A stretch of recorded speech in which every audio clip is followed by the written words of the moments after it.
never seen such desolation. I think we drove for a mile and there wasn't a building hardly standing.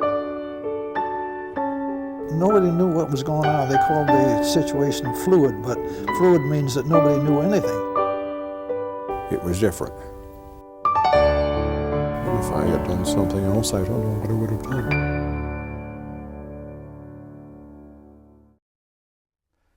We're talking today with Theresa Robinson of Rockford, Michigan, and the interviewer is James Smither of the Grand Valley State University Veterans History Project. Okay, Theresa, start off for us with some background on yourself. Where and when were you born? I was born September 20th, 1955 in Grand Rapids, Michigan at St. Mary's Hospital to Ray and Margaret Novakuski. Very good. And did you grow up in Grand Rapids? Spent my whole life in Grand Rapids except for my time in the service. Okay. Now, you're growing up in the period, I guess first of all, what did your family do for a living when you were growing up? My father worked for the Packaging Corporation of America, and he was a plant supervisor. Mm-hmm. He was in World War II, second lieutenant. He was one of the 90-day wonders.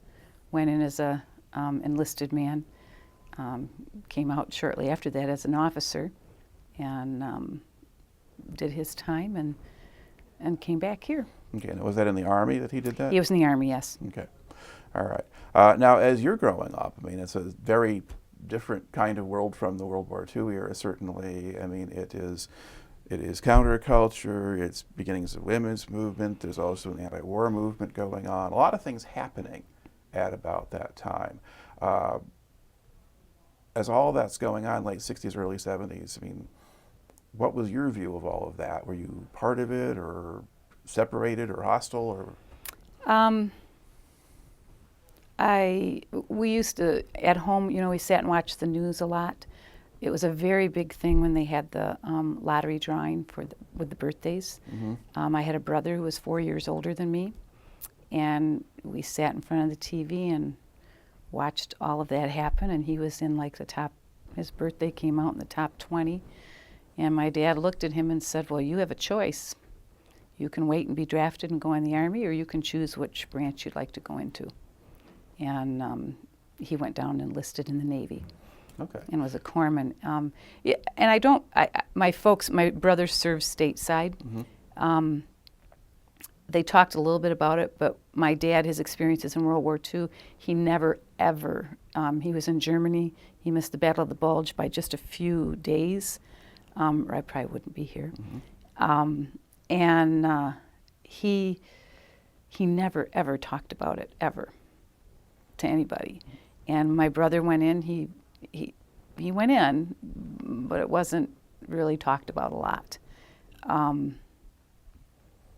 Back in the 60s, we had the racial tension here all over the country, but we had it here in Grand Rapids too. And I remember all that as a little girl. Lots of things going on. We lived not too far from downtown. I remember night curfews, having to be in your house, when it hit like 6 o'clock at night, you couldn't go outside. I can remember being in my bedroom and you could hear all the noise going on in Grand Rapids. It was very, very loud. It was very scary for a young girl. Okay. Now, what school system were you in? I was in the Catholic school system. And was that essentially segregated at that time, or were there black kids in there too? Or? I went to St. Alphonsus, and we didn't have any. There weren't any minorities. Mm-hmm. I went to graduated from Catholic Central, and we had a few minorities, but not. You wouldn't call it an integrated school. Right. So it was very shocking for me when I joined the service. Not shocking that to be around people that were different than me, but shocking that people that were different from me didn't want to be around me. I didn't understand that. Catholic Central, if you're familiar with that at all, is located down on Sheldon. I was very used to being around lots of different kinds of people because we had the very poor folks that were all around our school. It was immersed in a mostly black community there, the school was. And so I was used to it, But it was so shocking to me to find out people didn't want to talk to me or be around me because I was white and I was Polish. I had a Polish name. So I guess it wasn't good back then. Okay. Now, how and why did you enter the service? I graduated from high school and I was 17. I was very young. And everybody that I graduated with knew what direction they were going. I did not. I started college. I was going to be a nurse. And it just wasn't, I was too young. It just wasn't for me. And I got out. I went to work at Myers. Worked there for a while. I thought, this isn't working for me either. And back when I was in middle school, I had an older sister who was a Dominican nun, and a friend of hers, lived in New Mexico, and a friend of hers came to visit. She had been in boot camp at Great Lakes, and she stayed with my mom and dad for a while. And I was at a very impressionable age. She was so nice. She looked very cute. She loved what she was doing. And I'm sitting there at Myers thinking, this is a dead end for me. I'm 17 years old. I don't want to do this. And I went down and talked to a recruiter. I didn't tell anybody. I just walked in. My brother had been in the Navy. I went to the Navy recruiter. They were happy to see me. Let me look through the catalog, and it made it look very glamorous. I signed up to take the test. And at that time, you had to take a test to be able to get into the service and qualify. And I went back, and I'm sitting there talking to the recruiter, and the recruiter said to me, they wanted me to go into electronics. They wanted me to do this and do that because I was very good at math. And I said, I don't want to do that. I said, and I had looked through their catalog, and I said, I want one of these jobs. And I pointed to personnelman because you're dealing with people. And I want to talk to people. I don't want to deal with things. I want to talk to people. And I know that I have to get everything in writing. So I was ready to enlist. While we were talking, a couple of guys had also taken the test at the same time I did, and they failed the test for the Navy. And the recruiter stopped talking to me and looked right up at them, and I was shocked. And he said, you can just go over to the Army or the Marines, they'll take you. And I thought, well, I didn't understand that. I get it now, and I don't know that they do that now, but I do understand it now as an adult woman. I was young then. And I went ahead and went in, and I was sworn in Detroit. I went for my physical, and I went by myself. I went home and told my folks. It was not very happy at the Novokuski household when I told them. Now, were you 18 by this time? I was 18. Yeah. Yeah. But they were not happy that I was going in the service. My brother sat down with me and tried to talk me out of it. My dad I was the youngest of 4 kids, and I was a girl, and he didn't want to see me go in the service. What did they seem to think was wrong with her? Why was it a bad idea? Well, my dad was of his age group. They didn't want to see women in the service.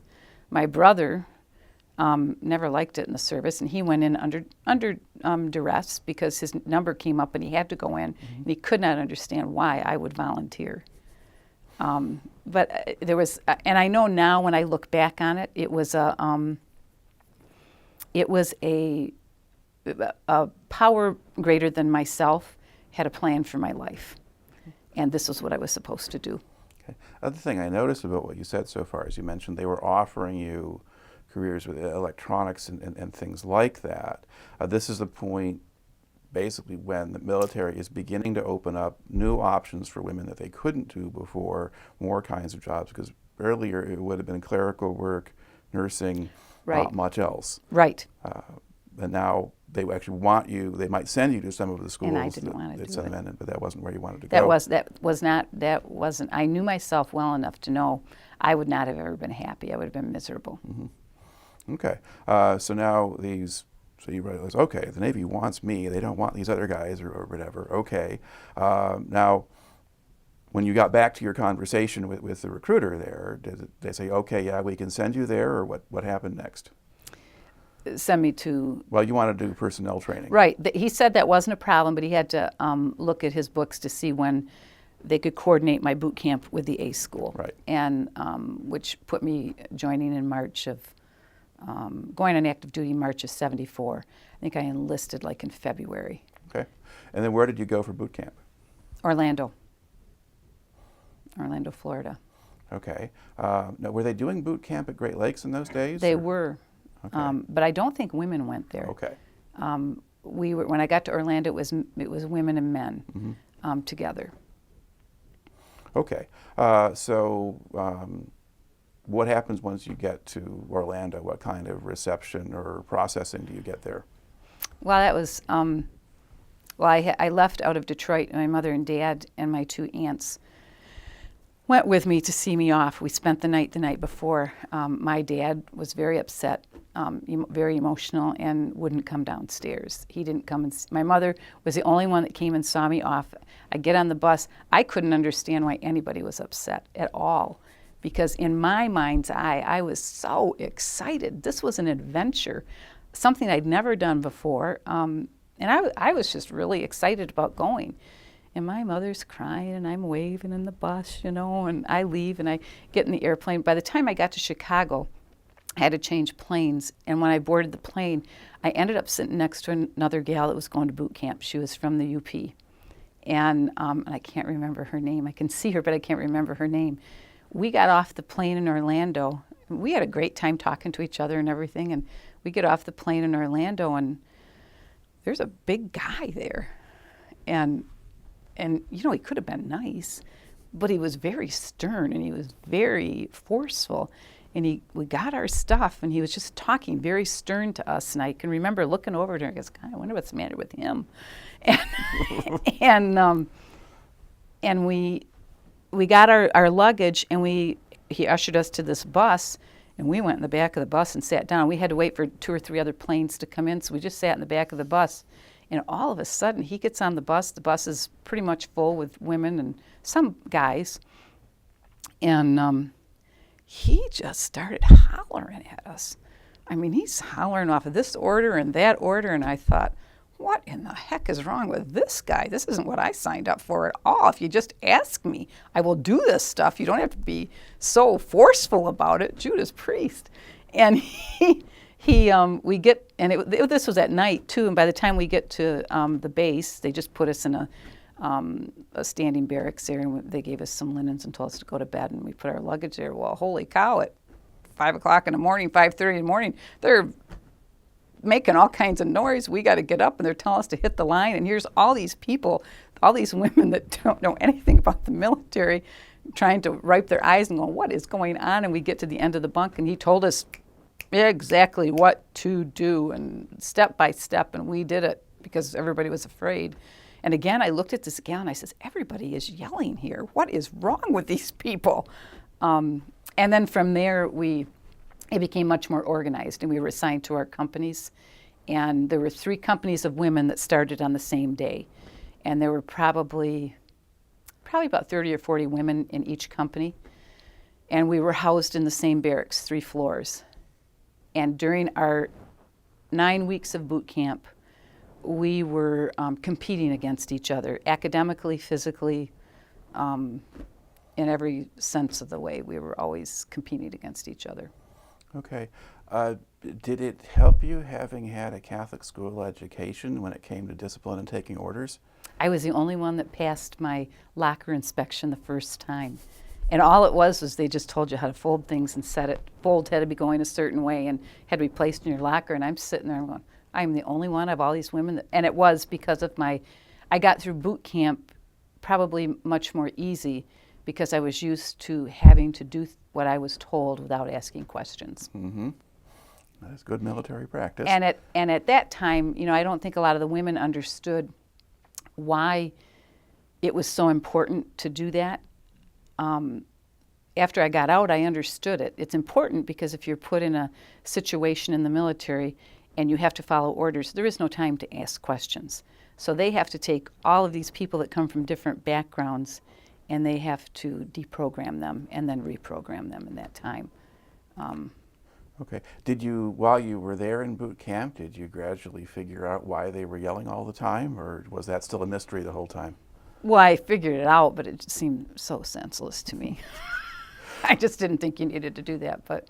Okay. Now, How much trouble did the other women have? Did most of them just adjust fairly quickly? Were there people who just left, or what happened? We had one gal that 2 weeks into boot camp found out she was pregnant, so she left. A couple people were discipline problems.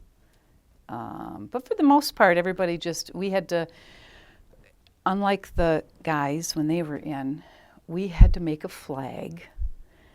Our company was Company 3104, and then you had to, that depicted who you were as a company, and then you had to join together, and you had to take a song and kind of rewrite the words and write your own marching song. I mean, and I think about it now, and I think, wow. We were the last 3 companies of women in this building. We were the last women to go through boot camp under the auspices of being treated as women. Mm-hmm. The following week, when the women came in, they were treated exactly like the men. They carried pieces. They had to learn the whole Manual of arms. Yep. Yeah. We didn't have to do any of that. Okay.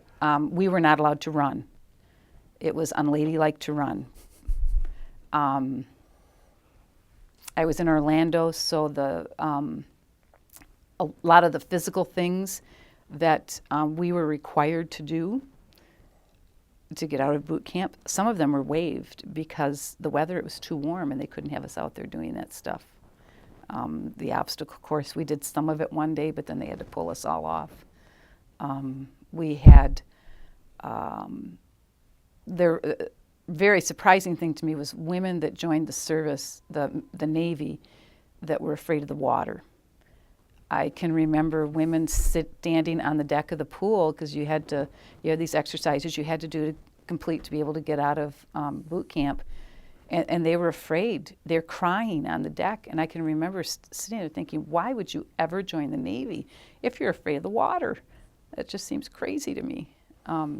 We had to do calisthenics in the gym, but what it was all 3 companies in this big room, and they would assign one company commander, and they'd tell us all to do, this is just awful to say this, but they would tell us all to do push-ups. And the company commander would be looking at one side of the room. When she was looking at that side of the room, everybody here would just sit there. They would just rest. And then when she started turning her body, everybody started doing their push-ups or their sit-ups, and this side would all rest. and it was a different military than the men certainly were in. Okay. And when the companies are doing their competitions, then at that point you have to probably do what you're supposed to do, right? Well, they were all kind of, you did. And you had to be able, we were on the grinder, and you had to march, and you had to do all the turns correctly, and then you were competing against each other. We had you stood watch on all 3 floors, and there was always a company commander. Somebody was always on guard 24/7. And we were it was the night before a physical competition, and our company was doing really well. And one of the other company commanders, which would be like a drill sergeant, I suppose, and in another branch of the service, one of our competitors was upset because we were doing well, and she was on duty pulling the all-nighter, and she came up there and flipped all the lights on in our barracks, got us all up in the middle of the night. She went, and we're all standing there, and you have to do what you're told, and she ripped all the linens off the mattresses. She tipped bunks over. She tipped lockers over. She threw stuff everywhere, and we all just stood there. And then she had the person that was on duty go through and collect all the locks, and she locked them all together. And then she stood there and she looked at us and she says, "You have until 0600 to have this standing tall before I leave." And so we were up all night. We still won, but we were up all night pulling everything together. Do you know what response your company commander had to that? I do not know what happened. Okay, well, it was dirty pool of a sort. It was. Now, what did you have by way of classroom stuff? We were in the classroom probably at least a part of every day, learning the Uniform Code of Military Justice. Mm-hmm. We had to learn everything in that book, and we had to be able to answer questions. We had to take tests. Did you have to learn naval terminology and that Yes. kind of thing? Yep, we did. We did not have to learn. We were not going to be aboard ship. We had to learn the basics of port and starboard, that kind of Yeah. stuff. But we didn't have to learn the integral part of it. We had to learn you had to learn how to identify an officer, the proper protocol. And as enlisted people, you just saluted everybody. I mean, you were low on the totem pole. But then when you got out into the field, you had to know who you were, what the protocol was when you were walking down a street on the base and how you were to handle yourself. So, we were learning things like that. Okay. And then do you get the big graduation ceremony at the end of the 9 weeks? Yep, we did. We had the big graduate. We had the week before that, we had a liberty if you earned it. It was 2 weeks before that. They gave us each where you could stay out until midnight. You left boot camp, you went on a bus or a taxi. And I can remember there was a whole group of us girls that went, and our biggest thing was we went to the nicest restaurant that we could find in Orlando, Florida. And we had a really nice meal with linen tablecloths and linen napkins and water glasses and just wonderful food. And all of us, back then the drinking age in Michigan was 18. The drinking age in Florida was 18, so we could go out and have a few cocktails. But other parts of the United States, the drinking age wasn't that. You could always have a drink on base, but you couldn't. But I know we had a few cocktails at that time. And then we passed in review. I had my brother, when I went in, told me not to volunteer for anything. And I volunteered to be a squad leader. First thing I did when I was there, they need a squad leader, I'll do it. And I was a squad leader, and I was, again, thinking I'm coming from where I'm coming from. I just thought everybody talked to everybody and everybody was okay. But again, I'm white and I'm Polish. The African American gals in my group were not, because I was a squad leader, because I was white, and because I was Polish, they didn't like me. And I was threatened a couple of times when I was in boot camp, and they offered my company commander and somebody else above her took me aside and offered to send a personal protection person with me to the airport when I left. And I said, no, I wasn't going to do that. I just figured I could handle it. They didn't want anything to happen to me because these gals were pretty adamant that they were going to do whatever they were going to do. Mm-hmm. And so there was no discipline for them. There wasn't. I think there must have been at the time. I was young. I had never come up against this before, and I just thought people got along. Mm-hmm. I mean, even though there were the riots and stuff that went on in Grand Rapids, I just thought, we're beyond that. We're mid-70s, Evidently we weren't. Mm-hmm. And so it was a big education for me, and it was a very big eye-opener for me, having been in Catholic education my whole life. I grew up, people came up to me and said, can I shake your hand? I'd say, when I got in boot camp, why? They'd never met a Polish person before. They'd heard the Polish jokes, but they'd never met a Polish person. And this was so bizarre to me because everybody I knew was, being a Polish person, everybody I knew was Polish. And I saw a lot of discrimination when I was in the military, a lot of discrimination. Got out of boot camp, and that was, I didn't experience woman-to-woman discrimination anymore after that. Then it was just a cultural thing. And it was discrimination because I was a female with the males. Right. Now you finished the boot camp. What do they do with you next? I knew enough to have, in my service record, I signed my contract, and it was written in my contract that I was guaranteed A school, personnelman A school. So many people did not do that, and there was a lot of crying and hollering and screaming in our barracks when people got their orders just before we went to pass and review. Okay. But I stayed right in Orlando for my A school. Okay. Now the others, would they put down what their preferences were, and then they see what happens, or they just had to wait and they had no say at all? They just had to wait and see. They didn't know enough. They just joined the service, and recruiters want to keep their job.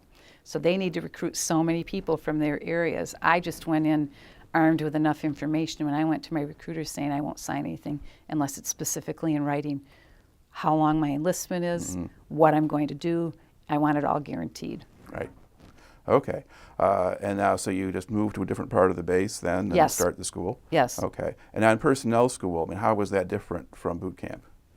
Oh, you could come and go as you wanted. I was instead of being in open barracks, I was in a room, shared a room with another gal. And she was in yeoman school, and I was in personnelman school.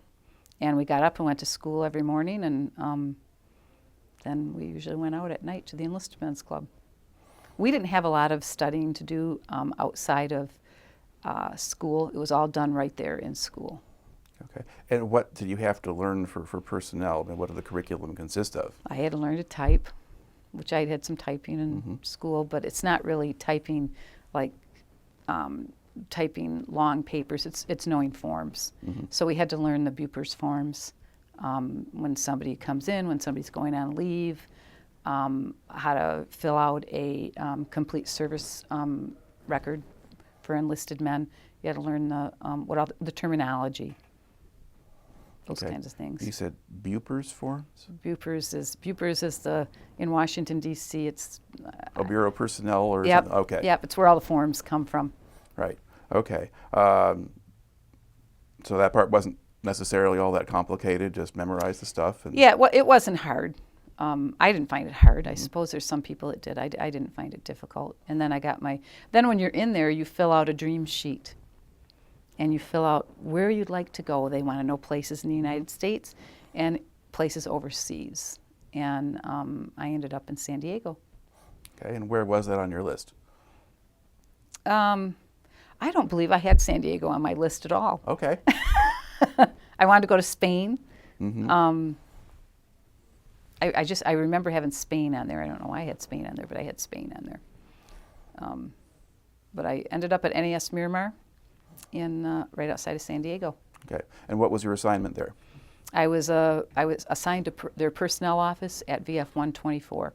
Okay. What was VF 124? They were a fighter plane squadron, and they trained pilots to fly the F-14 airplane, which was the most elite airplane that the United States government had at the time. All right. And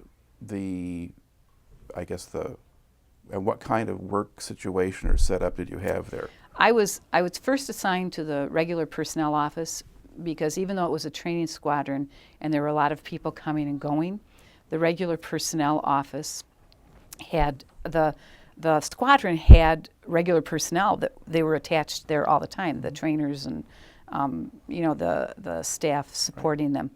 And so we would keep we took care of the enlisted men's records in the regular personnel office. There was another personnel office down the hall, which was for the trainees coming in, and that's where I ended up, was in that office. But during that time frame, we had one computer in our office. The United States Navy was just beginning to put all their files on computer. It was a monstrous thing.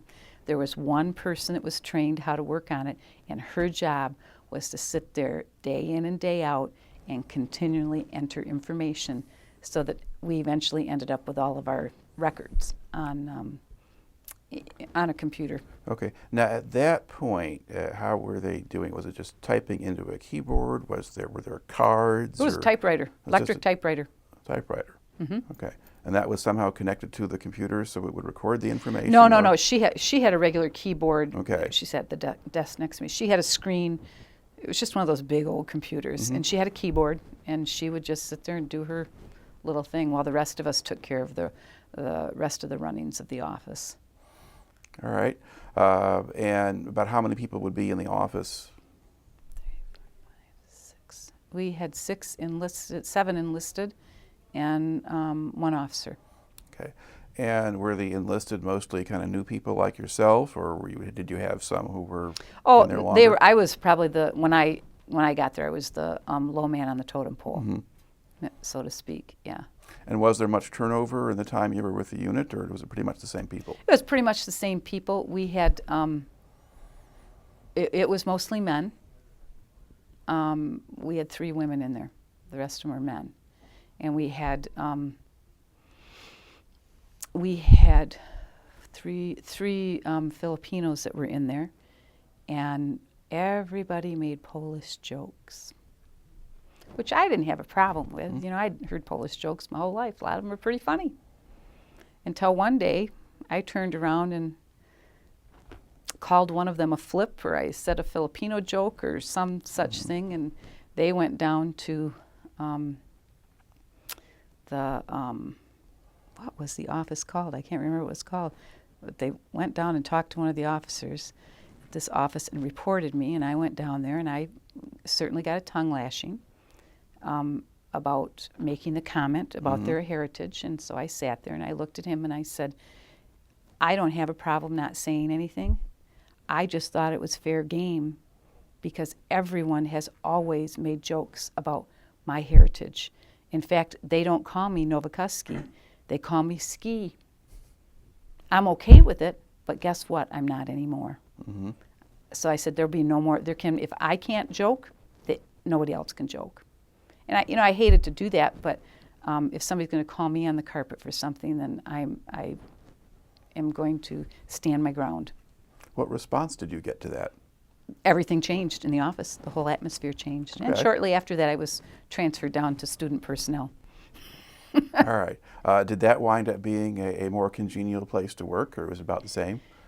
Oh no, it was a lot better in there, and there was a lot more turnover, and I loved the job. It was I was the intake person, so every Monday morning I had a classroom of, here I am, 18 years old, and I've got a classroom of probably 15 to 20 students that are coming to learn how to work on the F-14s, and I'd give them a tour of the base. They had paperwork. They had to check in with dispersing. They had to check in with the dispensary so that I knew that they knew where everything was.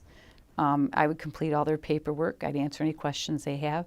They could check. And, I was kind of their go-to person to familiarize themselves with the base and help them through any problems. And I loved that job. Yeah. So I guess that really is the people person job, or whatever it was you had in mind when you started. Okay. Now you mentioned that you did see discrimination of various sorts, or you did face, I guess, gender discrimination or whatever. I did. What kinds of things went on? I could not, when I got there, I did not have a car, and I walked from my barracks to the hangar, which was a distance. And working in an office, I always wore my dress uniform with my heels, and I had my dress blues, my light blues, and my dark blues for the wintertime. And it was a skirt. And I could not walk to work without people hooting and hollering, cat calls, obscenities being screamed and hollered out of the cars as these guys are going to work. So that I quit wearing my dress uniforms and I just wore my dungarees, which made it worse because they were jeans and they were probably a little tighter fitting, and tucked my shirt in, and so the cat calls continued. So eventually I saved up my money and bought a car so I didn't have to do that. And nobody was going to do anything about that. Nobody was going to do anything about that at all. And the girls were, when I think back, I didn't realize it at the time, but when I think back on it now, I can remember a phone call coming into the barracks. They needed some of the girls to go and attend an event because the Kitty Hawk was in. So we didn't, we're all young, we didn't know. We get all dressed up and we go over to this event. Well, it's a dance. They wanted us to be dancing with everybody. Well, that was kind of dumb. And it's kind of using us. It's not why we joined the service. And I remember another time a ship from New Zealand came in, and they wanted a group of us to go over there and have dinner aboard the ship. So we girls, we did that. Again, when I think about it now, that was not the right thing to be doing. We should not have been asked to do that. Were the men from New Zealand any better behaved than the Americans? No. Okay. No, they were not. Back then it was very much a men's military. And another time I had just become a third-class petty officer.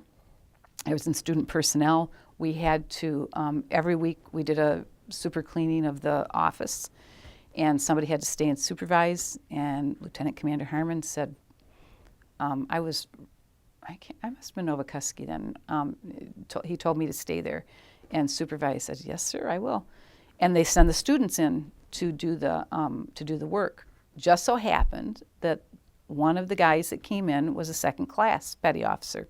He was a higher rank than me, but he was a student, and he was told to do. He would not listen to one thing. He argued every point. And I was dating my now husband at the time, who happened to be a second class at a different squadron on the base. He came walking in to pick me up from work, and he saw this guy giving me a hard time. He stepped in between us. He had a few choice words with him. The young man went about his business and did his thing. The next day, my husband and I both get called into Lieutenant Commander Harmon's office. My husband was commended for what he did. Lieutenant Commander Harmon apologized to me that happened and told me that this particular petty officer was being handled. Okay.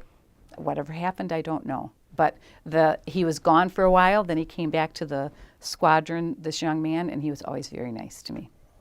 Okay. So there is kind of a case where even though they have a higher rank, they're still supposed to be following orders in this situation, and that would periodically happen, and they were expected to obey. Correct. In this case, the Navy stuck with that. Correct. On the whole, what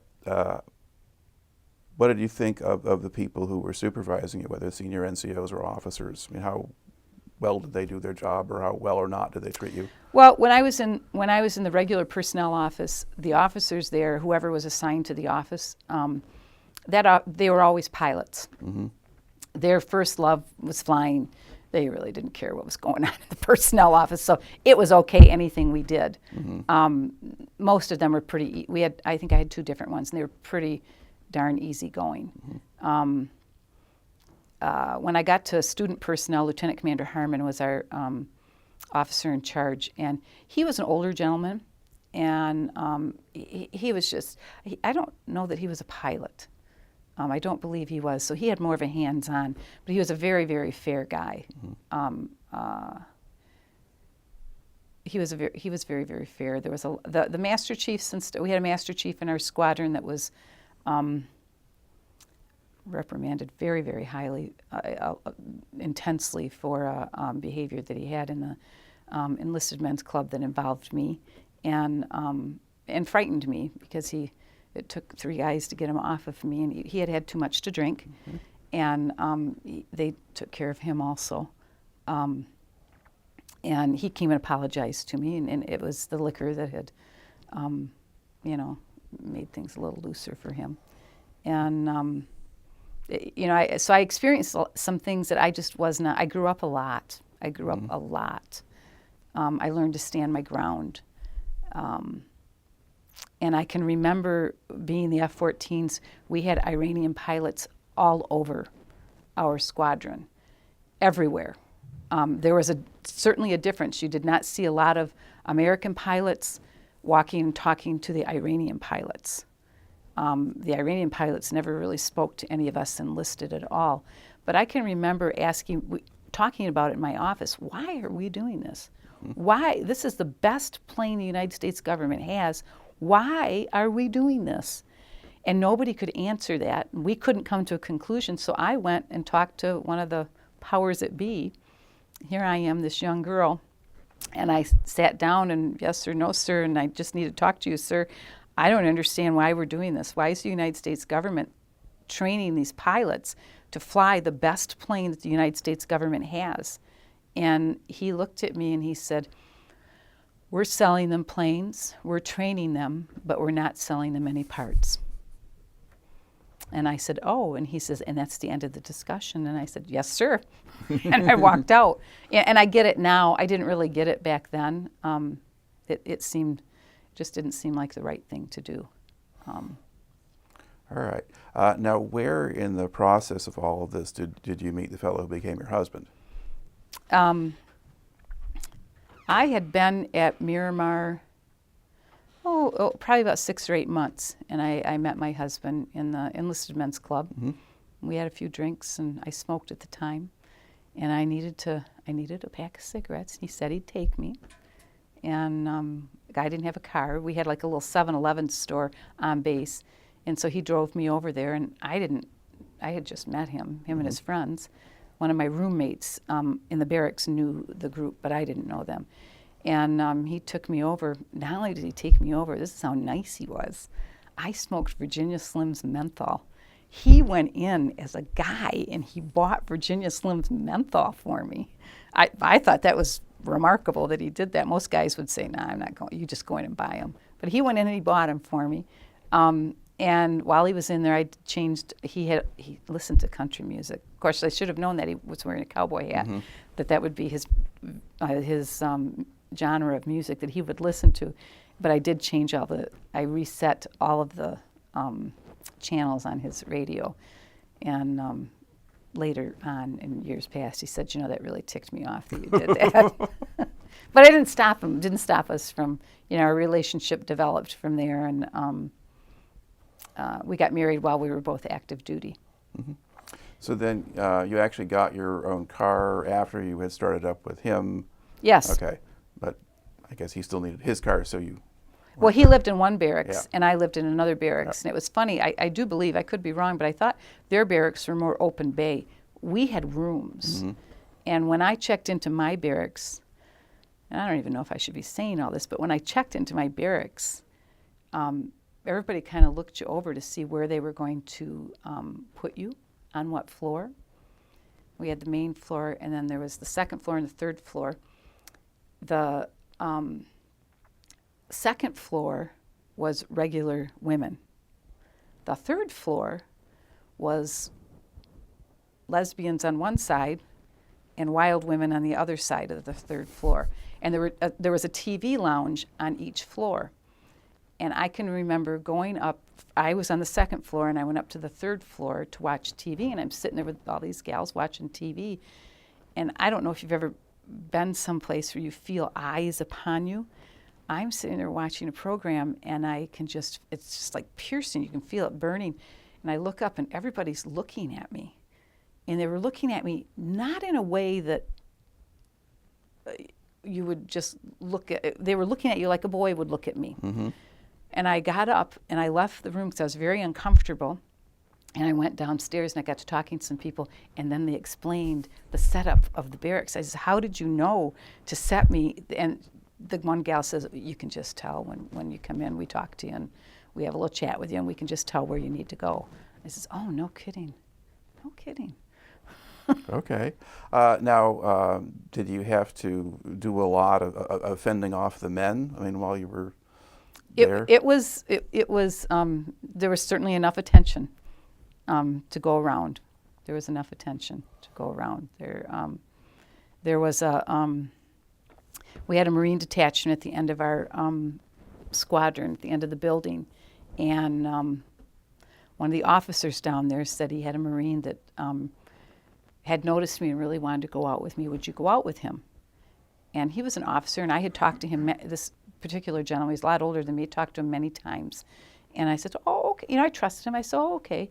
So I went out with this person, and I ended up beating my way out of the car. It was not a good situation, did not end up a good situation for me at all. And I was very upset. And I worked, my shift at that time was 6 o'clock in the morning till 2 o'clock in the afternoon. I opened up the office at 6 a.m. so that anybody that worked the all-night shift, if they needed to do anything in personnel, they could. And this officer always came in early, and he would always walk down the hall and talk to me, and I wouldn't even look at him. It took him about 4 days to be able to get me to talk to him. And he took me in a room by myself, and he wanted to know what happened. I started to cry. I told him what happened. I do not know what happened to that Marine, but he was never seen again. He was never, ever seen again. And that officer, he sent me down, I think he bought, I don't know if it's candy or something, he sent it down he was very, very sorry that that had happened. Now, did life become simpler after you hooked up with George? Because now, was it recognized that if you're dating one guy, the others stay away, or do they still do the same thing? It was probably easier after we got married. Mm-hmm. There was not a lot that stopped some of these guys, you know. But, you know, I was committed to my husband, my fiance, my boyfriend. Even when we started dating, I was committed to him. And if he was gone for any length of time, I found out, not at the time, I didn't know it, but he had his friends watching to make sure that I was okay. You know, it was just a different kind of military that I was in. I would have, did not spend much time down with the airplanes. We had one incident where we lost an airplane. We lost 2 airplanes in 1 week. And with the F-14, when you lose an airplane, you lose 2 pilots each time. And our squadron was a pretty jovial squadron. Lots of buzz always going around. And that particular, probably for about 2 weeks, you could have heard a pin drop in that squadron because we lost 4 young pilots. And they went up and they were doing their their practice runs, whatever they do, and it went into a spin. And when it did the spin, the pilots ejected, but they ejected themselves into the ground. Oh.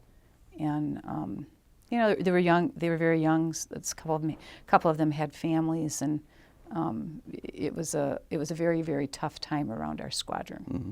Very, very tough time. Okay. Now, how long had you actually enlisted for? I was in what they call the 2x6 program. I wasn't sure I was going to like it, so I didn't want to commit myself for 4 years. So I did the 2x6, which was 2 years. It's like 2.5 years, 2 years and 4 months active duty, 2 years active reserves, and then 2 years inactive reserves. So I did my 2.5 years active duty. I was discharged at NAS Miramar VF-124. Then I was on active reserves, and I had to go once a month. And I was attached to a, isn't that funny? I can't even remember the name of the, it was right at NAS Miramar that I was attached to. But when you're doing reserves on an active duty base with a lot of active duty people, you're not very well liked because you can come and go the rest of the month except for your allotted time that you have to be there. Mm-hmm. So things were made very, very difficult for me. And I was married by this time, and I became pregnant for our first child. And I looked at my husband and I said, I'm done, I'm not doing this. And I went in and I typed up my discharge because that was my job. I did it, I just typed it up and I handed it to the officer in charge, and he says, "You're getting out?" I said, I'm done. It was because of pregnancy. Mm-hmm. I had to type up an extra document that was that I had to sign, that because I was getting out at that time because of pregnancy, I would never be allowed back in the service again. And so I signed it and I discharged and I was done. All right. And a year. Now, how much longer after that then did your husband finish? He got out about a little over a year after I got out. No, a little under a year. Mm-hmm. It's a little under a year. And in that time frame, I was pregnant, had a baby, and delivered at Balboa Hospital and the Naval Hospital there,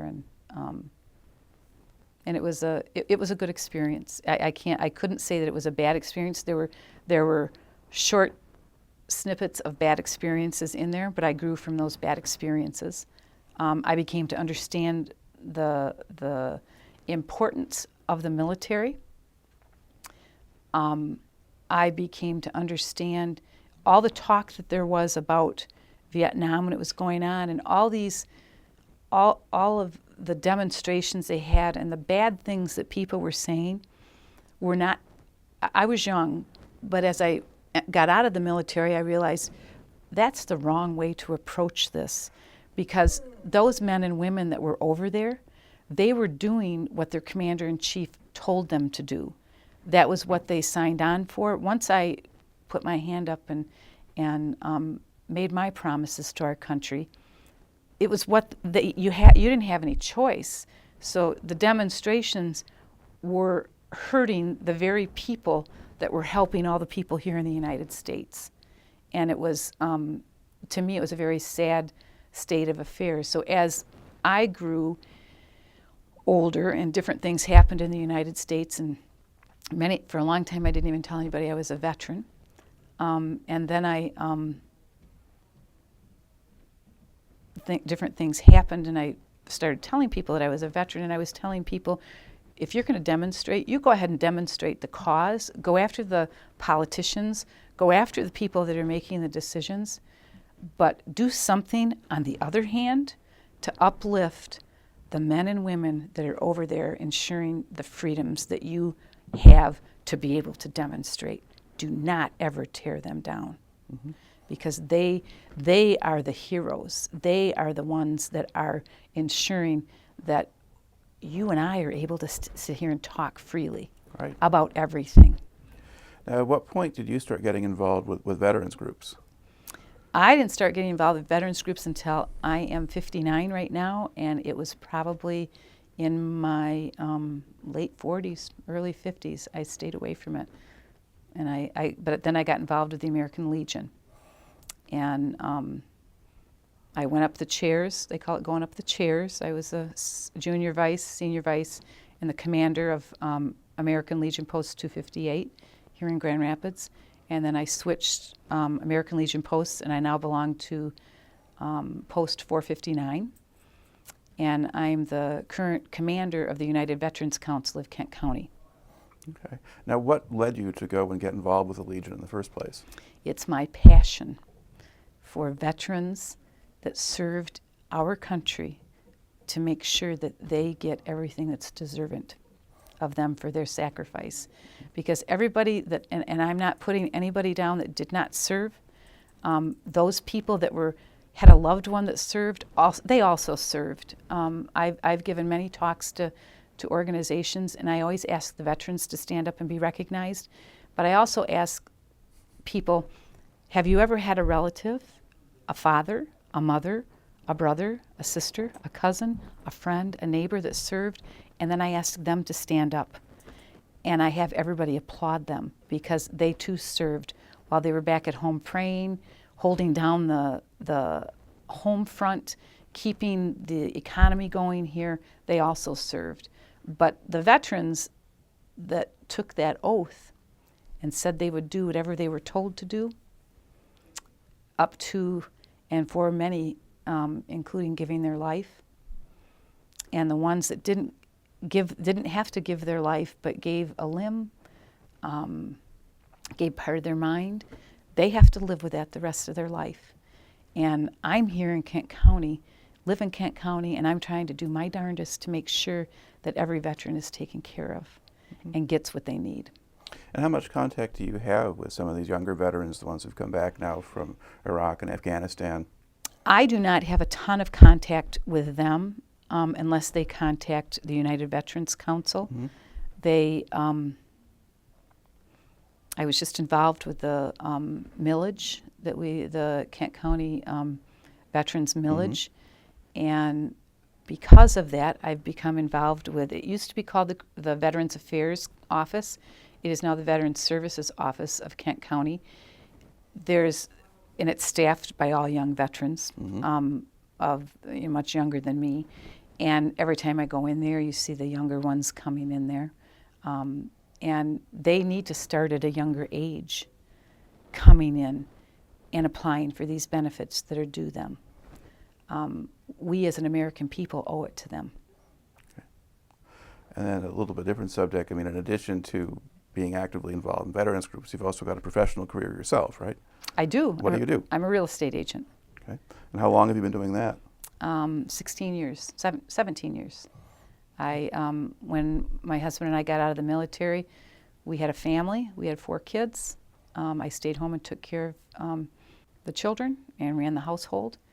And then I became a licensed realtor, which, by the way, was suggested to me while I was serving my active reserve time, another officer and I that talked a lot, came up to me and he says, "You should get into real estate. You really need to get into real estate." So back when I was 19, 20 years old, 21 years old, people were telling me to do it back then. What do you suppose the logic of that was? Because we were talking about the area and stuff, and probably inherently the personality that I have is works well with that type of career field. That whole thing with working with people. All right. Well, thank you very much for coming in and sharing your story today. Thank you very much. I appreciate it. There we go.